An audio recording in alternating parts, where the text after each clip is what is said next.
सास को गुस्सा आता है। बहू, ममता बहू कहाँ हो?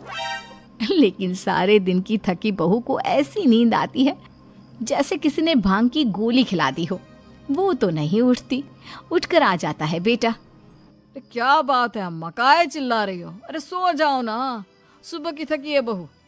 वो सो रही है, जोर से बोलोगी तो नींद खुल जाएगी उसकी। माँ को गुस्सा आ जाता है।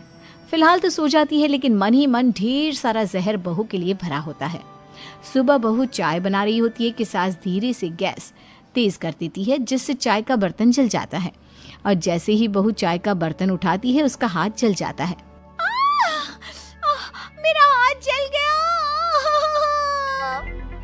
वो जोर जोर से चिल्लाकर इधर उधर भागती है कि सास थोड़ी देर में उसके हाथ में पानी डाल देती है। हाय रे बहू, क्या कर रही हो? पहली बार रसोई छुई हो क्या? सासू माँ, गलती से गैस तेज रह गई थी और बर्तन जल गया, जिससे मेरा हाथ जल गया। हाय रे, कितना गंदा दाग। छी छी छी छी, मुझे तो उल्टी आ रही है तेरा गला हुआ मांस देखकर। तू ना मुझे अभी साथ से खाना मत लगाना।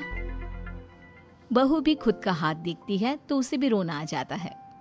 कुछ दिनों के बाद सास की सहेली आती है। बहू चाय बनाकर लाती है। उसके जाने के बाद सहेली कहती है, बहू की सुंदरता ऐसी है कि कोई भी दीवाना हो जाए। वैसे तेरे बेटे का क्या हाल है? अरे वैसा ही है, बहू के पीछे लट्टू। क्या करूं, कुछ समझ में नहीं आ रहा। मैंने तो बहू के चेहरे पर दिवाली के पटाखे की चक्री फेंक दी, उसका पूरा चेहरा जल गया। अब देखो ना रही सुंदरता, और ना ही अब मेरा बेटा उसे पूछता है। अरे अब तो वो उसे छोड़कर दूसरी भी देखने को बोल गया है मुझे। बहू सारी बात सुन रही होती है। आंटी, एक बात बताइए, क्या भरोसा है कि दूसरी सही आए और आपके अनुसार रहे? देखिए आंटी, मेरी सासू माँ को गलत बात सिखाने की जरूरत नहीं है। हमारा परिवार साथ में खुशी से रह रहा है। देख बहू, मेरी सहेली की बेइज्जती ना कर, वही अच्छा रहेगा तेरे लिए, समझी? बहू नहीं मानती है। वो बार बार उनकी सहेली को घर से निकल जाने को कहती है। तभी सास की सहेली पास के चूल्हे से लकड़ी लाकर बहू के चेहरे पर लगा देती है। बहू जोर जोर से रोने लगती है। अरे ये क्या कर दिया? मैंने कहाँ किया, ये तो तूने किया। तू ही नहीं चाहती थी कि बहू बेटे के साथ रहे, भला मैं क्यों करूंगी? मैं तो चली, निपटो अब। बहू रो रही होती है, दर्द से चिल्ला रही होती है, लेकिन सास उसे डॉक्टर के पास नहीं ले जाती।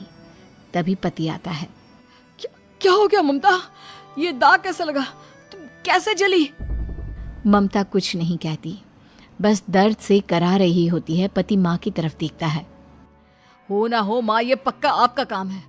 आप ही ममता से जला करती थी ना। देखना माँ, अब पुलिस आएगी, केस बनेगा, लेकिन पहले मैं ममता को अस्पताल लेकर जा रहा हूँ। सभी अस्पताल जाते हैं, जहाँ डॉक्टर ममता की सास से कहते हैं, आपने तो नहीं जलाया ना बहू को? अब ममता की सास के तो पसीने छूट रहे होते हैं। वो घबरा कर कहती है, ना ना डॉक्टर साहब, कैसी बात करते हैं? हम क्या जलाएंगे अपनी बहू को? डॉक्टर ममता के पति से पूछते हैं, देखिए, क्योंकि ये ससुराल में जली है तो मामला पुलिस का बनता है, तो आप पहले पुलिस को बुलाइए, तभी इलाज पूरा होगा। सास डर जाती है कि अब तो बच्ची जिंदगी जेल में ही रहना होगा।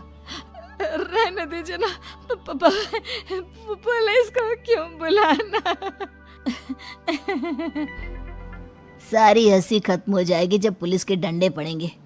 बहू को जलाना भले ही बहुत आसान हो, लेकिन उसके बाद सारी जिंदगी जेल की हवा खाना। सास डर जाती है। पुलिस आती है। पास लेटी दर्द से करा रही ममता स्टेटमेंट देती है। तो क्या हुआ था? कैसे जली आप? ममता पास खड़ी सास को देखती है। बेटी बताओ, कैसे जल गई तुम? ओए, काका का किरण वाली शाहरुख, चुप, बिल्कुल चुप। सास चुप। सभी इंतजार करते हैं कि ममता क्या बोलेगी। जी, मैं खाना बना रही थी, लकड़ी उड़कर मेरे ऊपर गिर गई और मैं जल गई। सास बहू की बात सुनकर रोने लगती है। देखा माँ, कितनी समझदार है ममता। ये चाहती तो, हाँ बेटा, ये चाहती तो मैं आज जेल में होती। मुझे माफ